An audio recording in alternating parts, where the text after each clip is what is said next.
കോടതി മുമ്പാകെ സത്യം മാത്രമേ ബോധിപ്പിക്കാവൂ. സത്യം സത്യം സത്യം. നേരത്തെ ആരെങ്കിലും ഒന്ന് കള്ളം പറഞ്ഞ?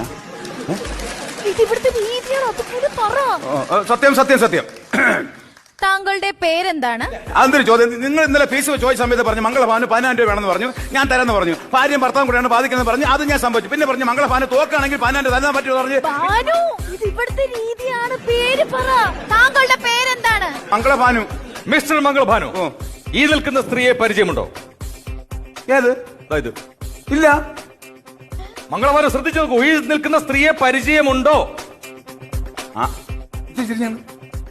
പരിചയമില്ല. നിന്റെ ഭാര്യയല്ലേ? ഇത് അറിയാമെങ്കിൽ പിന്നെ ചോദിക്കേണ്ട കാര്യം ഉണ്ടോ ഇതിന്?